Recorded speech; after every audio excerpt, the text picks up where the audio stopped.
Hello friends, today we will discuss about evolution of comparative politics as a sub-branch and sub-field of political science.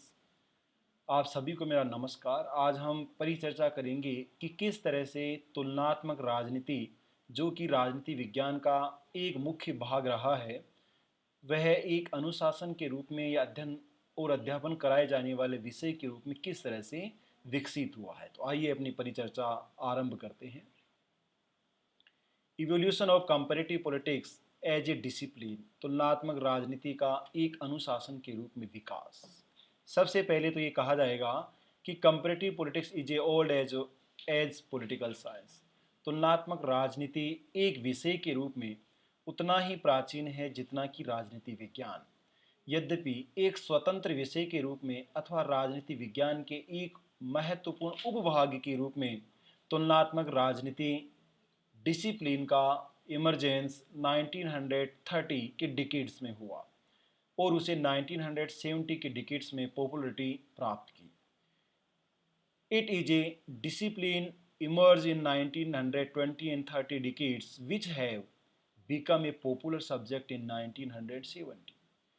जिस तरह से दुनिया की राजनीतिक परिदृश्य में बदलाव आया और उस राजनीतिक परिदृश्य का अध्ययन करने में, पॉलिटिकल सिनेरियो का स्टडी करने में, एनालिसिस करने में जो मदद कंपैरेटिव पॉलिटिक्स के द्वारा की गई, जो सहयोग तुलनात्मक राजनीतिक के द्वारा दिया गया, उस सहयोग के पश्चात अथवा हम कह सकते हैं कि जो universal norms to the study of many countries, बहुत से राज्यों का तुलनात्मक अध्ययन करने के लिए जिन सार्वभौमिक प्रतिमानों को स्थापित करने में तुलनात्मक राजनीति ने योगदान दिया, उसी के कारण तुलनात्मक राजनीति 1970 के दशक में, या हम कह सकते हैं 20वीं सदी के उत्तरार्ध की ओर बढ़ते हुए कदमों में तुलनात्मक राजनीति ने ख्याति प्राप्त की। Aristotle was founder father of comparative politics. Aristotle also fathers of many branch political science, natural sciences and human sciences. अरस्तु केवल राजनीति विज्ञान के पितामह के रूप में ही नहीं अपितु खगोल शास्त्र, जीव विज्ञान और तमाम तरह के प्राकृतिक विज्ञानों और मानवीय विज्ञानों के पिता के रूप में उनको जाना जाता है। वो बहुमुखी प्रतिभा के धनी थे। अरस्तु के बारे में आप सबको जानते हो, आप सब जानकारी रखते हो। राजनीतिक चिंतक या पाश्चात्य राजनीतिक चिंतक के बारे में आपने जरूर अध्ययन किया होगा। The comparative study of politics comes to us in the form of studies done by the Greek philosopher Aristotle, like classification of states. तुलनात्मक राजनीति की इस विषय को एक अनुशासन के रूप में स्थापित करने में जो मील के पत्थर की भूमिका का निर्वहन यूनानी दार्शनिक चिंतकों में किया गया, उनमें सबसे महत्वपूर्ण योगदान अरस्तु का रहा है। अरस्तु ने अपनी पुस्तक पॉलिटिक्स, जो 4वीं शताब्दी ईसा पूर्व लिखी, उस पुस्तक के 8 मुख्य पार्ट्स और 8 मेन पार्ट्स और 8 मुख्य भाग लिखे हैं। उनमें से एक उदाहरण अगर हम शामिल करें तो वह है क्लासिफिकेशन ऑफ स्टेट, अर्थात राज्यों का वर्गीकरण। Classification of states according to Aristotle depend on 2 parts, numbers of rulers and the aims of rulers. वह शासकों की संख्या क्या होगी और शासन करने वालों के उद्देश्य क्या होंगी। इस आधार पर Aristotle have defined classification of state as a form of 6 fold classification, हेक्टोनॉमिक क्लासिफिकेशन, और हम कह सकते हैं कि राज्यों का षडमुखी वर्गीकरण राजनीति विज्ञान के पितामह अरस्तु के द्वारा किया गया, जिसे आधुनिक समय तक पहला वैज्ञानिक वर्गीकरण माना जाता है। कंपैरेटिव मेथड का यूज करके, कंपैरेटिव एनालिसिस के माध्यम से अरिस्टोटल ने इन राज्यों की व्यवस्थाओं का लगभग 158 कॉन्स्टिट्यूशन ऑफ स्टेट्स और 158 स्टेट्स का अध्ययन किया, तुलनात्मक अध्ययन किया। The study of various constitutions of ancient Greek was considered as truly comparative and systematic in nature by social scientists. समाज विज्ञानियों के चिंतन में यूनानी चिंतकों के माध्यम से अरस्तु के द्वारा जिन प्राचीन संविधानों का अध्ययन किया गया, वो वास्तविक अर्थों में, यथार्थ स्वरूप में, सत्य स्वरूप में व्यवस्थित था और वह तुलनात्मक था। वह प्रकृति से अथवा स्वभाव से व्यवस्थित और तुलनात्मक अध्ययन था, जो ग्रीक चिंतकों के द्वारा बहुत से संविधानों के संदर्भ में किया गया। Now, three major phases of evolution of comparative politics as a discipline. It means तुलनात्मक राजनीति के एक विषय के रूप में विकसित होने वाले स्वरूप को अगर हम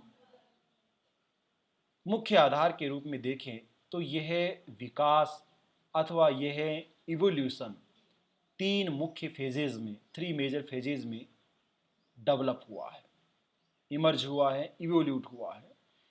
we can trace the evolution of comparative politics as a study of subject in three major stages which following are। यदि हम तुलनात्मक राजनीति का विकास एक विषय के रूप में किस तरह से हुआ इसको रेखांकित करने का प्रयास करें तो हमें तीन चरण दिखाई देते हैं जिनके बारे में हम विस्तार से परिचर्चा करते हैं।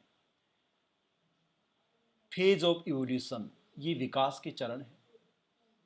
तीन फेज, फर्स्ट फेज है बेसिकली इसका जो टाइम पीरियड है वह 4th BC से 19th सेंचुरी तक माना जाता है, 4वीं शताब्दी ईसा पूर्व, अर्थात अरिस्टोटल से लेकर लावेल तक का जो कार्यकाल रहा है या जो मुख्य कार्य रहा है या जो चिंतन की परंपरा रही है अथवा चिंतकों ने जो योगदान दिया है, जो अनुसंधान किया है, जो अध्ययन किया है, उस अध्ययन को हम मोटे मोटे स्वरूप में पहले चरण के रूप में अध्ययन कर सकते हैं, उसे पहले चरण के रूप में विभाजित कर सकते हैं।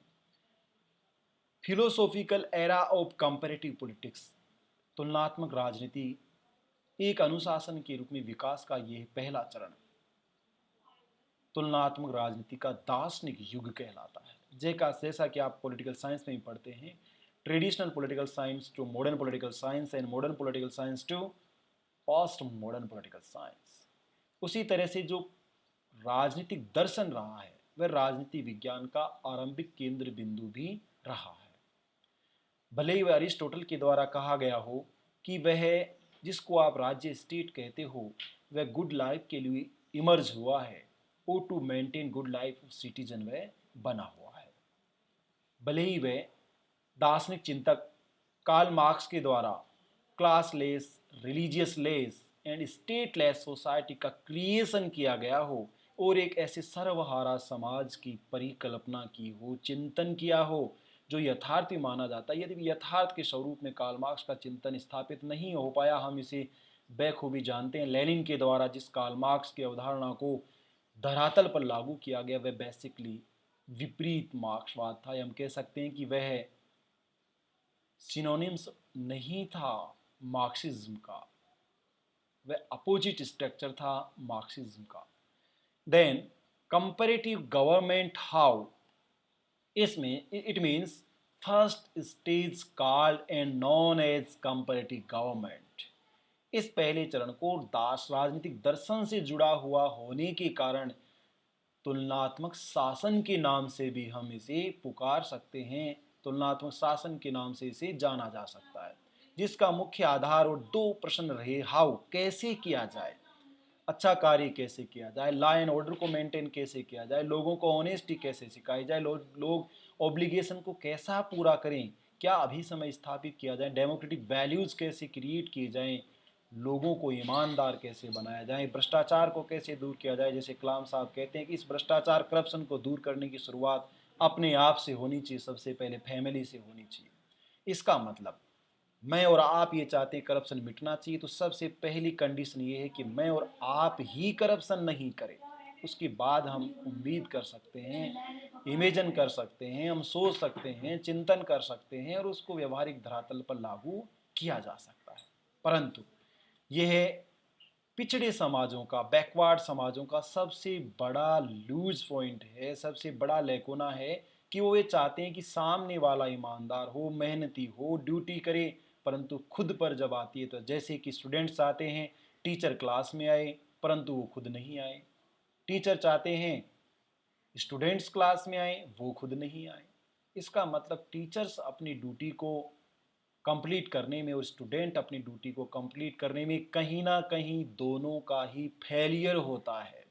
इसीलिए ये कंप्लेंट होती है और इसीलिए एजुकेशन सिस्टम में जो पॉलिटिकल इंटरफेस होता है, जो एडमिनिस्ट्रेटिव लेकोना होता है, वो हावी हो जाता है, प्रभावी हो जाता है। इसलिए ये कहना कि फिनलैंड के एजुकेशन सिस्टम और इंडिया के एजुकेशन सिस्टम का कंपैरिजन करें, ये कंपैरिजन नहीं हो सकता। कंपैरिजन का ये आधार हो ही नहीं सकता, क्योंकि इसमें कोई सिमिलरिटीज़ नहीं है, कोई इक्वल पैटर्न नहीं है। डिसिमिलरिटीज़ जरूर हैं, असमानताएं हैं, असमानताओं को शामिल नहीं किया जाता। केवल असमानताएं कंपैरेटिव स्टडी का आधार नहीं हो सकता। सिमिलरिटीज़ होनी चाहिए, डिसिमिलरिटीज़ होनी चाहिए, पैटर्न्स होना चाहिए फिक्स, तीनों टर्म हो तभी हम कंपैरेटिव स्टडी कर सकते हैं। देन व्हाट शुड बी, क्या किया जाना चाहिए, ये बेसिकली फिलोसॉफिकल कॉन्सेप्ट हैं। स्वतंत्रता, लिबर्टी सबको मिलनी चाहिए, फ्रीडम सबको होनी चाहिए, इक्वालिटी सबके लिए, जस्टिस सबके लिए, परंतु ऐसा नहीं है। अगर हम थिंकर्स टू थिंकर्स भी ये चिंतन करें तो हम देखेंगे कि जस्टिस का एक अलग ही स्वरूप है। प्लेटो फिलोसॉफिकल थिंकर्स के रूप में जस्टिस क्या मानता है, आप चिंतन करेंगे कि प्लेटो के अनुसार, विस्तार से मैं नहीं डिस्कस करना चाहूँगा लेकिन थोड़ा सा बताऊँ ब्रीफ में। प्लेटो कहता है कि न्याय वह है जो आपकी आत्मा कहती है, मॉरल सपोर्ट की बात कह रहा है, वह आत्मा की आवाज़ की बात कह रहा है, स्पिरिट की बात कह रहा है। परंतु हर्बर्ट स्पेंसर, रॉबर्ट नॉल्स, वो दूसरे जस्टिस की बात कर रहे हैं, और जॉन रॉल्स वह दूसरे ही जस्टिस की बात कर रहा है।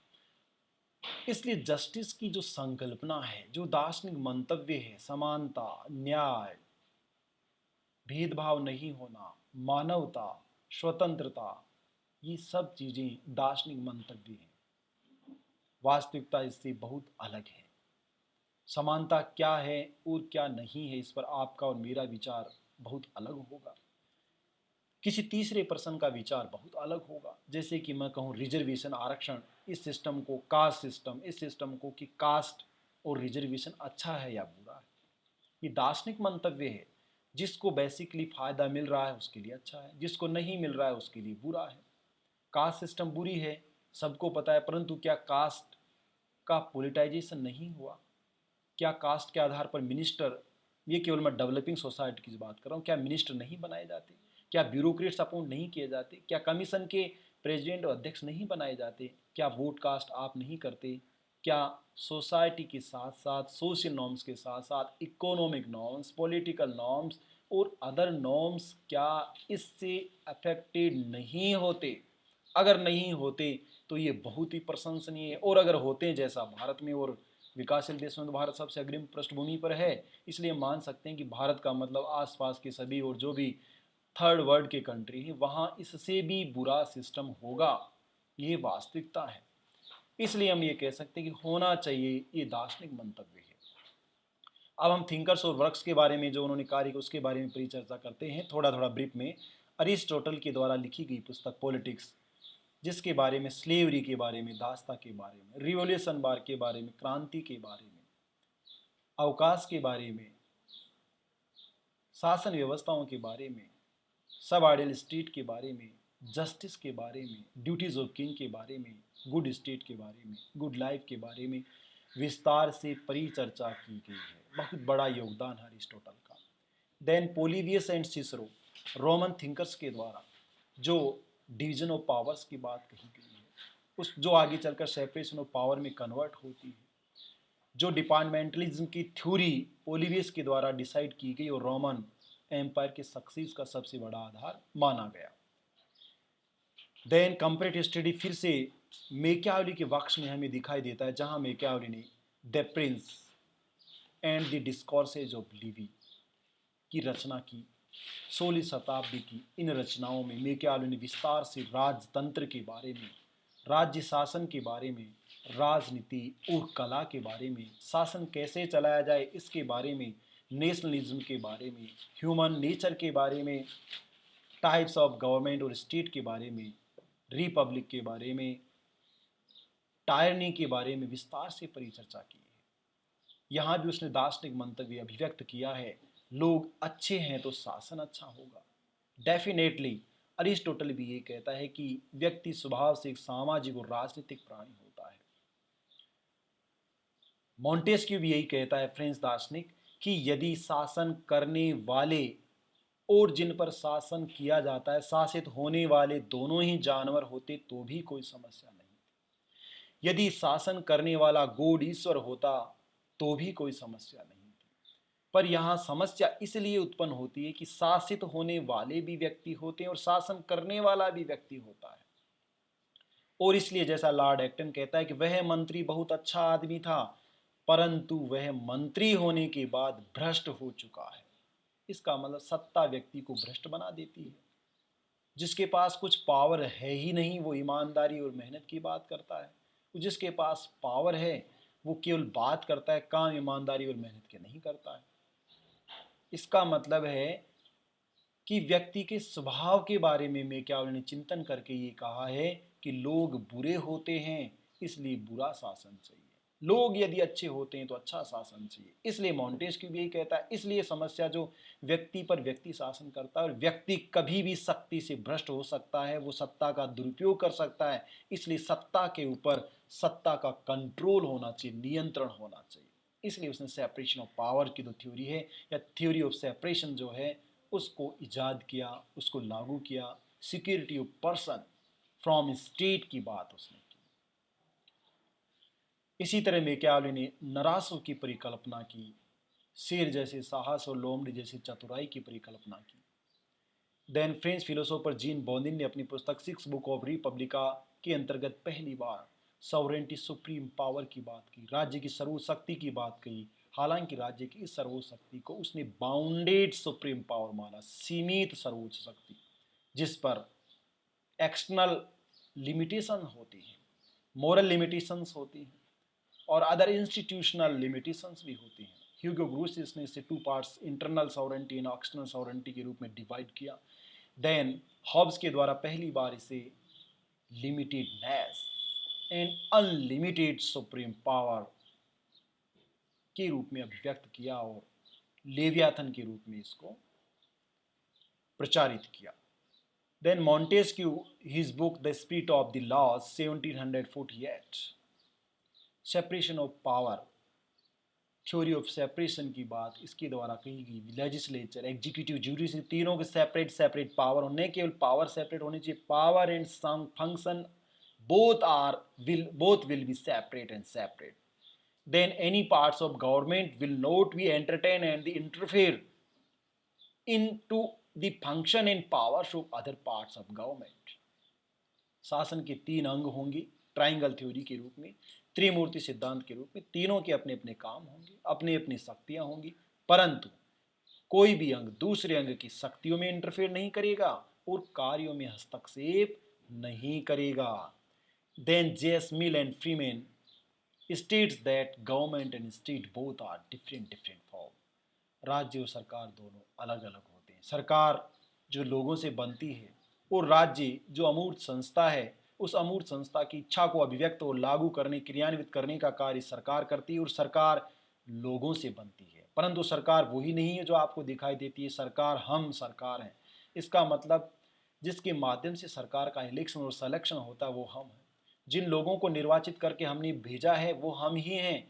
इसलिए आपने देखा होगा कि अनेक बार हम ये सोचते हैं कि हमने कैसे लोगों को चुना। अगर हमने गलत लोगों को चुना, भ्रष्टाचारियों को चुना, रिश्वत खाने वालों को चुना, चरित्रहीन लोगों को चुना, उन लोगों से हम अपने देश की भलाई की उम्मीद कदापि नहीं कर सकते। इसलिए we are responsible for all activities in states, we are responsible for all bad activities and demerits of state and politician and characterless character of politician. राजनेताओं के चरित्र के लिए, उनके चरित्र पतन के लिए, उनके कार्यों के लिए, उनके बुरे कार्यों के लिए, उनके द्वारा किए जाने वाले तमाम तरह की ऐसी अच्छी और बुरी गतिविधियों के लिए हम जिम्मेदार हैं, क्योंकि हमने उनको ऐसा काम करने का पावर दिया है। पॉपुलर सॉवरेंटी, जनता में प्रभु सत्ता है, लेकिन ये जनता इस प्रभु सत्ता का उपयोग किस मायने में करती है वो एक अलग ही मुद्दा है। हालांकि जेएस मिल ने यहाँ पर एक अलग स्वरूप की बात कही है और इसलिए उसका ये भी कहना है कि वोटिंग बिहेवियर या वोटिंग वैल्यू वोटिंग होनी चाहिए, वोट का मूल्य होना चाहिए। अधिक पढ़े लिखे संपत्तिवान लोगों को अधिक वोट देने का अधिकार होना चाहिए। हालांकि इसको लागू नहीं किया जा सका। जैसा नेहरू ने भी कहा, भूखे और नंगे व्यक्ति के लिए वोट का कोई महत्व नहीं होता। इसका मतलब वो कपड़े पहनने के लिए, वो रोटी के लिए वोट दे सकता है। अगर वो रोटी खाने के लिए, व्यवस्था के लिए, कपड़े पहनने के लिए वोट दे सकता है, वह किसी लालच के लिए वोट दे सकता है, जाति के लिए वोट दे सकता है, क्षेत्र के लिए वोट दे सकता है, वह रंग के लिए वोट दे सकता है, भाषा के लिए वोट दे सकता है, तो फिर अच्छे प्रतिनिधियों का चुनाव कदापि नहीं हो सकता, किसी भी कीमत पर नहीं हो सकता। Then A de Tocqueville, French philosopher, in his book Democracy in America, Tocqueville के द्वारा 1830 के वर्ष से लेकर 1835 5 वर्षों तक टॉकविले अमेरिका में गया। वहां उसने रिसर्च किया डेमोक्रेटिक वैल्यूज के बारे में, डेमोक्रेटिक सिस्टम के बारे में, और फिर अपनी पुस्तक में उसने कंपैरेटिव स्टडी करके अमेरिकन डेमोक्रेसी के बारे में डिस्क्राइब किया।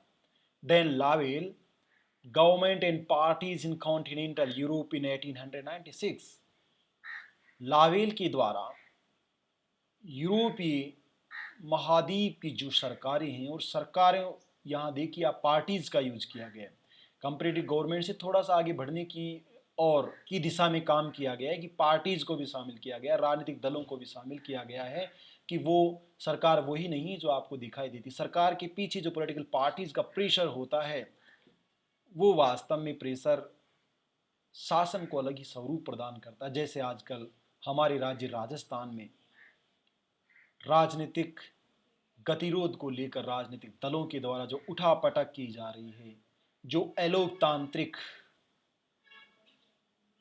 परिघटना की हो संपन्न हो रही है, अलोकतांत्रिक घटनाओं को अंजाम दिया जा रहा है, या हम कह रहे हैं डेमोक्रेटिक वैल्यू को डिक्लाइन कर रहे हैं, या लोकतंत्र को मजाक बनाकर रख दिया है, ये समझने का प्रयास लॉवेल ने पहली बार किया।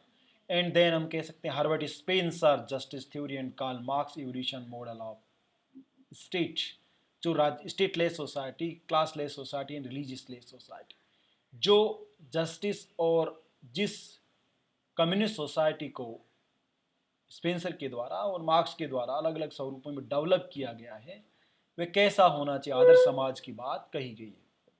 Then features and description of this era, number 1 is traditional approach, ये परंपरागत स्वरूप है, जहाँ संस्थाओं की बात कही गई, परंपराओं की बात कही गई, आदर्शों की बात कही गई, सिद्धांतों की बात कही गई, संकल्पनाओं की बात कही गई। Speculative and value based study, कल्पना, जैसा आपने देखा होगा कि अरस्त प्लेटो के द्वारा इमेजिनेशन किया गया है आइडियल स्टेट के बारे में, अरिस्टोटल के द्वारा इमेजिनेशन किया गया है सब आइडियल स्टेट के बारे में, आदर्श राज्य होगा कैसा होगा, जैसा मनुस्मृति में कहानी के रूप में इमेजिनेशन किया गया है राज्य के बारे में। स्पेक्यूलेटिव, इसका मतलब है स्पेक्यूलेटिव, कल्पना और तर्क पर आधारित अध्ययन रहा है, राजनीति विज्ञान का परंपरागत अध्ययन तर्क और कल्पना पर आधारित रहा है। वह मूल्य सापेक्ष अध्ययन था, वैल्यू बेस्ड, समाज के क्या मूल्य हैं, उन मूल्यों के आधार पर ही अध्ययन किया गया। नॉर्मेटिव, मान लिया गया, मानक स्थापित कर लिए गए, जैसे कि मैं मान लूं कि सब लोग अच्छे होते हैं, सब लोग ईमानदार होते हैं, कोई झूठ नहीं बोलता है। डेस्क्रिप्टिव, वर्णनात्मक, जिसका विस्तार से डिस्क्राइब किया जा सकता है। फिलोसॉफिकल, दार्शनिक मंतव्य। लीगलिस्टिक, केवल कानूनी संदर्भ में विधान, इनके बारे में ज़्यादा परिचर्चा की आवश्यकता नहीं है। इंस्टीट्यूशनल, संस्थाओं के बारे में, स्टेट और स्टेट की इंस्टीट्यूशन के बारे में। हिस्टोरिकल आस्पेक्ट, केवल ऐतिहासिक मंतव्य पर ध्यान दिया गया। फॉर्मल, केवल राज्य और राज्य से अनुदानित और राज्य से पंजीकृत और राज्य रूपी संस्थाओं का अध्ययन किया गया। इट इज नैरो और यूरोसेंट्रिक अप्रोच और focus on western European political system, ये संकीर्ण और संकुचित उपागम था, संकुचित चरण था, जिसमें केवल यूरोपीय राजनीतिक प्रणालियों पर ध्यान केंद्रित किया गया। इंडक्टिव एंड डिडक्टिव, कुछ जगह आज्ञात्मक और बहुत सी जगह निगनात्मक पद्धतियों का उपयोग किया गया। ये एक तरह से डायनेमिक न होकर स्टेटिक था, गतिहीनता थी, इसमें गति नहीं थी। Then next phase is second phase, which time period is 1900 to 1970 AD, 20th century. 20वीं सदी का यह काल तुलनात्मक राजनीति के अनुशासन के रूप में विकसित करने का दूसरा चरण था। इस चरण के अंतर्गत बहुत से वैज्ञानिक अभिलक्ष्यों को अर्जित किया गया। Scientific era of comparative politics, जैसा नोमेनक्लेचर है, इसको तुलनात्मक राजनीति का वैज्ञानिक चरण कहा जा सकता है। अब यहाँ इसे कंपैरेटिव पॉलिटिक्स कहा गया, इसका मतलब कंपैरेटिव गवर्नमेंट को वाइडर एस्पेक्ट दे दिया गया, ट्राइब्स को, कम्युनिटीज को, नॉन स्टेट पॉलिटिक्स को, नॉन गवर्नमेंट ऑर्गेनाइजेशन को, इंटरनेशनल रिलीजियस ऑर्गेनाइजेशन को, इंटरनेशनल रीजनल ऑर्गेनाइजेशन को एंड इंटरनेशनल ऑर्गेनाइजेशन को इन्वॉल्व कर लिया गया। अब इस एरा का मुख्य क्वेश्चन था व्हाट एंड व्हाई, क्या और क्यों। हर किसी गतिविधि के पीछे एक प्रश्न चिन्ह लगाया जाता था कि क्या हुआ है, क्या किया गया है, और किया गया तो क्यों किया गया, उसके पीछे रीजन क्या है। वही जो क्वेश्चन है वह इन्वेस्टिगेशन ऑफ एनी एक्टिविटी, वह प्रत्येक प्रकार की गतिविधि के पीछे अनुसंधान चाहता है।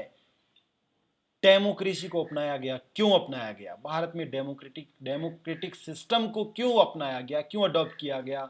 कॉन्स्टिट्यूशन असेंबली की डिबेट को आप सुनकर ये तय कर सकते हो कि किस तरह से भारत में डेमोक्रेटिक सिस्टम को इम्पोज किया गया, थोपा गया, अपनाया गया। और भारत में लोकतांत्रिक मूल्य क्यों विकसित नहीं हुए, क्यों भारत के लोग ब्रिटिश लोगों की तरह अभी समयों पर परंपराओं पर, जो अच्छी परंपराएं उसको फॉलो क्यों नहीं करते हैं, ट्रैफिक सेंस उनमें क्यों नहीं है, सिविक सेंस उनमें क्यों नहीं है, पॉलिटिकल कॉन्शियसनेस उनमें क्यों नहीं है, ईमानदार वो क्यों नहीं है, काम वो क्यों नहीं करते हैं, पॉलिटिकल ऑब्लिगेशन को फॉलो क्यों नहीं करते हैं, और पब्लिक ओपिनियन को फॉलो क्यों नहीं करते हैं, वो किसी कारक से प्रभावित होकर वोट कास्ट कैसे करते हैं, क्यों करते हैं। ये साइंटिफिक रिसर्च है, इसलिए इसको तुलनात्मक शासन कहा गया। इसकी प्रमुख रचनाकारों और उनकी रचनाओं में जेम्स ब्राइस की पुस्तक मॉडर्न डेमोक्रेसी, आधुनिक लोकतंत्र के बारे में विस्तार से परिचर्चा की गई। हरमन फाइनर की पुस्तक theory and practice of modern government 1932, आधुनिक शासन की सिद्धांत क्या है और व्यवहार क्या है। कार्लजी फेडरिक की रचना कॉन्स्टिट्यूशनल गवर्नमेंट एंड डेमोक्रेसी, संविधान में क्या लिखा हुआ है और लोकतंत्र कैसे संचालित होता है। रॉबर्ट मिचेल्स की पुस्तक पॉलिटिकल पार्टीज, जहां काफी उसने विस्तार से परिचर्चा किया है किस तरह से ये आयरन लॉ ऑफ ओलिगार्की है। कुछ लोग ही लोकतंत्र के प्रैक्टिकल स्ट्रक्चर में उसको democracy is not democracy because democracy operates some peoples and some groups of society in any structure of society like educational system, political system, economic system, societal system. All type system will operate is operate by oligarchy and some people।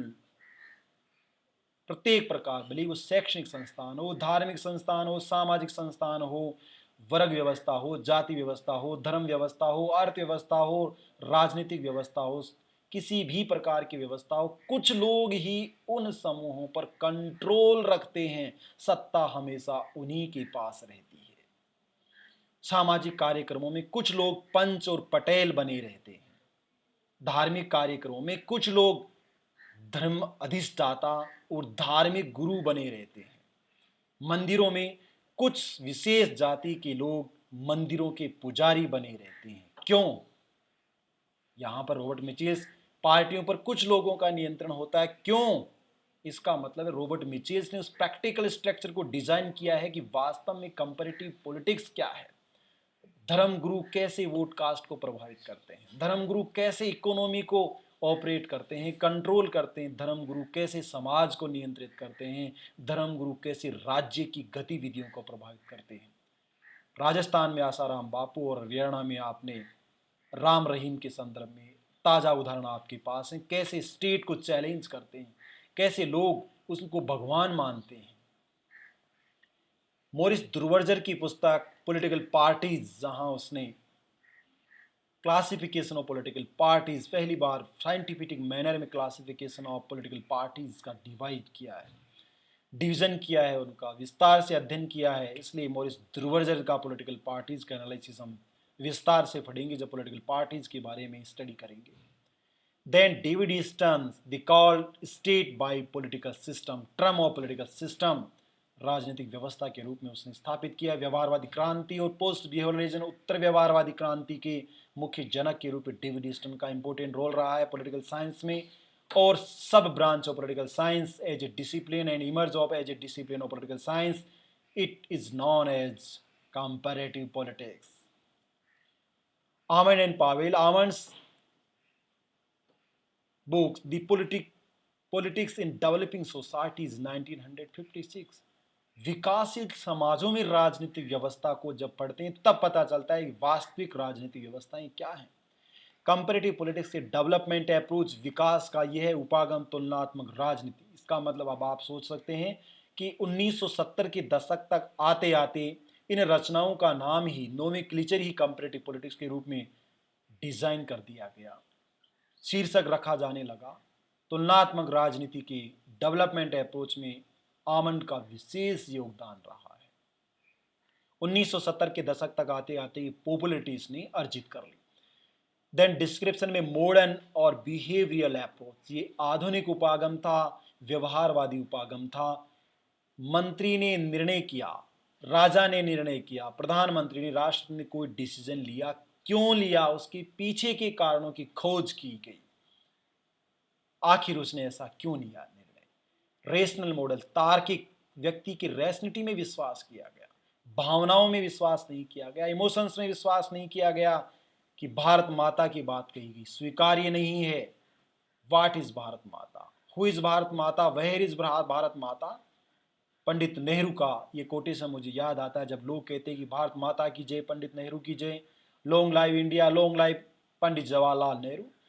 तब वो अनेक बार किसानों से, मजदूरों से पूछते थे, who is Bharat माता, where is Bharat Mata. You should say that long live India, Bharat अमर रहे,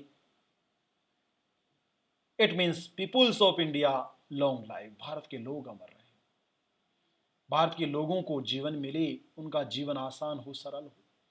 इंपेरिकल अप्रोच, अनुभाविक अध्ययन, केवल कहने से और संकल्पनाओं से नहीं, आपने फील किया हो।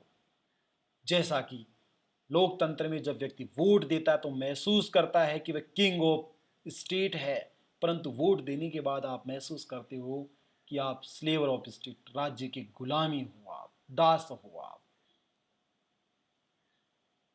फैक्ट बेस्ड और वैल्यू फ्री, मूल्यों से दूर, व्यक्तिगत मूल्यों से दूर, मूल्य निरपेक्ष अध्ययन, such as Bryce said that we want to only study based on facts. हम केवल मूल्य, केवल तथ्य और तथ्यों की बात करते हैं। नॉन प्रेडिक्टिव, किसी प्रकार की पूर्व संकल्पनाएं और प्रेजुडिस नहीं होंगे। ऑब्जेक्टिव ऑब्जर्वेशन, वस्तुनिष्ठता के आधार पर पर्यवेक्षण किया जा सकेगा। एनालिटिकल स्टडी, विश्लेषणात्मक अध्ययन किया जाएगा। Along with structure, not only institution, along with structures, institution को जो ऑपरेट करते हैं उनको भी इन्वॉल्व किया। Informal, not only formal but informal. wider aspect, focus on non-western political systems and the study of developing areas and the society. Field work किया गया। तीसरी, दुनिया के देशों की राजनीतिक प्रणालियों को शामिल किया गया, राजनीतिक अस्थिरताओं को शामिल किया गया, राजनीतिक स्थिरता वाले देशों को शामिल किया गया। साइंटिफिक मेथड, कंपैरेटिव मेथड का यूज किया गया, इंडक्टिव मेथड का यूज किया गया, एनालिटिकल मेथड का यूज किया गया, प्राइमरी रिसोर्स का यूज किया गया, सोर्सेज का यूज किया गया। डायनेमिक, गतिशीलता, परिवर्तनशीलता को स्वीकार किया गया। इंटीग्रेटेड एंड इंटरडिसिप्लिनरी अप्रोच, एक कंप्रहेंसिव स्टडी करने के लिए समग्रता को और अंतः अनुशासनात्मक अध्ययन को शामिल किया गया कि व्यक्ति के व्यवहार का अध्ययन करने के लिए, व्यक्ति के राजनीतिक व्यवहार का अध्ययन करने के लिए, राज्यों का तुलनात्मक अध्ययन करने के लिए, तुलनात्मक व्यवहार का अध्ययन करने के लिए हमें इंटीग्रेटेड और इंटरडिसिप्लिनरी अप्रोच को, साइकोलॉजी का सपोर्ट लेना होगा, इकोनॉमिक्स का सपोर्ट लेना होगा, हिस्ट्री का सपोर्ट लेना होगा, पॉलिटिकल साइंस का सपोर्ट लेना होगा, other branches of social science का सपोर्ट लेकर ही हम स्टडी को आगे बढ़ा सकते हैं। इस तरह से कंपैरेटिव पॉलिटिक्स के दूसरे एरा के बारे में हम विस्तार से हमने चर्चा की। आज comparative politics emerge as a discipline of political science and sub discipline of political science, era first and era second के बारे में हमने डिस्कस किया। तुलनात्मक राजनीति एक अनुशासन के रूप में विकसित होने का तीसरा चरण हम आगामी व्याख्यान और चलचित्र में उस पर विस्तार से परिचर्चा करेंगे। आप सभी का मेरी तरफ से बहुत बहुत धन्यवाद।